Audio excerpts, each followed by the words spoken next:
नमस्कार। अगर आप उत्तर प्रदेश से जुड़ी प्रतियोगी परीक्षाओं की तैयारी कर रहे हैं तो ये चर्चा आपके लिए ही है। आज हम उन सबसे जरूरी फैक्ट्स पर एक तेज नजर डालेंगे जो एग्जाम्स में बार बार सामने आते हैं। तो क्या आप तैयार हैं उत्तर प्रदेश के उन तथ्यों पर अपनी पकड़ एकदम मजबूत करने के लिए जो सबसे ज्यादा पूछे जाते हैं? यकीन मानिए, ये जानकारी आपके स्कोर में एक बड़ा अंतर ला सकती है। ठीक है, तो आज का हमारा प्लान क्या है? हम शुरुआत करेंगे ज़मीन और सीमाओं से, फिर बात करेंगे लोगों और जगहों की, इसके बाद प्रकृति और वन्यजीव, फिर अर्थव्यवस्था और इंफ्रास्ट्रक्चर, और आखिर में करेंगे एक फटाफट फाइनल रिव्यू। चलिए शुरू करते हैं हमारे पहले सेक्शन से। यहाँ हम देखेंगे कि एरिया यानी क्षेत्रफल के हिसाब से उत्तर प्रदेश में सबसे बड़ा और सबसे छोटा कौन है। तो देखिए, एक तरफ है विशाल लखीमपुर खीरी जो करीब 7,680 वर्ग किलोमीटर में फैला है, और दूसरी तरफ है सबसे छोटा जिला हापुड़ जो बस लगभग 1,016 वर्ग किलोमीटर का है। कितना बड़ा अंतर है ना? अब ये जानना जरूरी क्यों है? क्योंकि ये सबसे बड़ा और सबसे छोटा जिले वाला सवाल यूपीएसएससी और लेखपाल जैसे एग्जाम्स का आप कह सकते हैं एक पसंदीदा सवाल है। इसे तो दिमाग में बिठा ही लीजिए। चलिए अब जमीन से हटकर लोगों की बात करते हैं।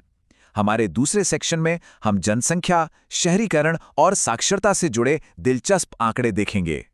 अगर 2011 की जनगणना पर नजर डालें तो आबादी के मामले में प्रयागराज टॉप पर है, जहां करीब 59 लाख से ज्यादा लोग रहते थे। वहीं दूसरी तरफ महोबा है जो सबसे कम आबादी वाला जिला था, सिर्फ लगभग 7 लाख की जनसंख्या के साथ।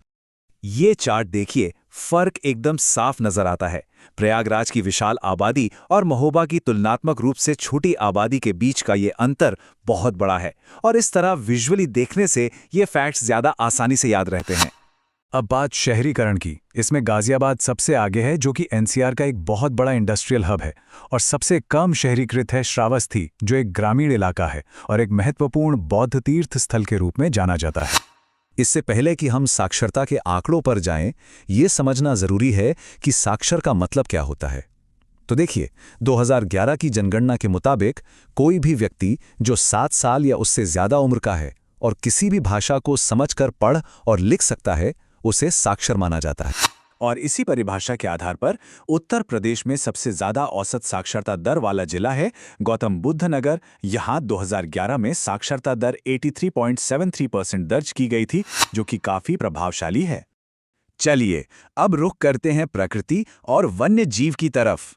इस सेक्शन में हम राज्य की सबसे अहम नदी से लेकर इसके सबसे ऊंचे और सबसे निचले इलाकों तक को जानेंगे।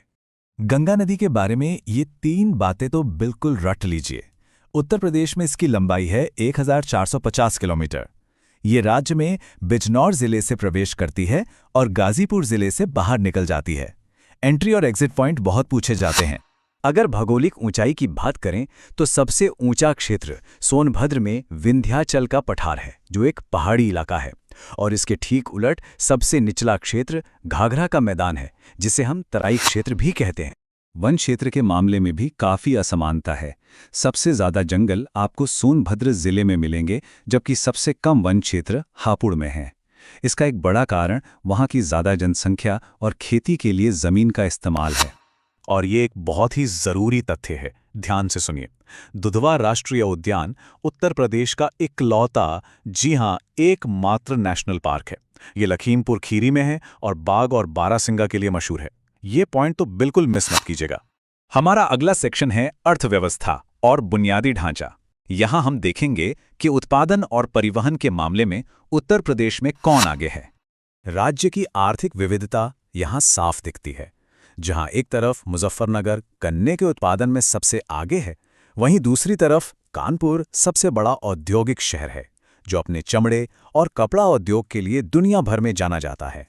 बात करें कनेक्टिविटी की, तो सड़कों के मामले में प्रदेश का सबसे लंबा एक्सप्रेसवे है पूर्वांचल एक्सप्रेसवे, और अगर रेल नेटवर्क की बात करें तो सबसे व्यस्त रेलवे जंक्शन है प्रयागराज जंक्शन।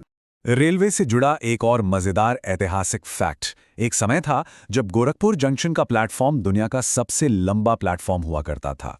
हालांकि अब ये रिकॉर्ड कर्नाटक के हुबली स्टेशन के पास है, पर गोरखपुर का ऐतिहासिक महत्व इसे एग्जाम के लिए एक संभावित सवाल बना देता है। और अब हम पहुंच गए हैं अपने आखिरी सेक्शन पर, फाइनल रिव्यू। इसे आप अपनी मास्टर चीट शीट समझ सकते हैं, ताकि सब कुछ जल्दी से एक बार फिर से याद आ जाए। चलिए इस मास्टर टेबल से सब कुछ तेजी से दोहराते हैं।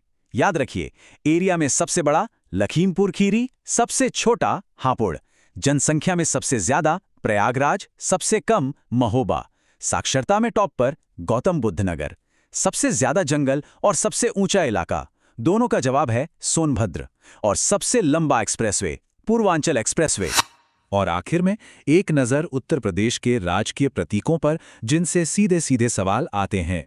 राजकीय पशु है बारहसिंघा, राजकीय पक्षी है सारस क्रेन, राजकीय वृक्ष है अशोक और राजकीय फूल है पलाश। तो इन सभी तथ्यों को जानने के बाद अब एक बड़ा सवाल ये उठता है कि भूगोल, जनसंख्या और अर्थव्यवस्था के ये चरम बिंदु, ये विविधताएं मिलकर उत्तर प्रदेश की पहचान और इसके भविष्य को आखिर किस तरह से आकार देती हैं। Thanks for watching. Don't forget to subscribe for next video.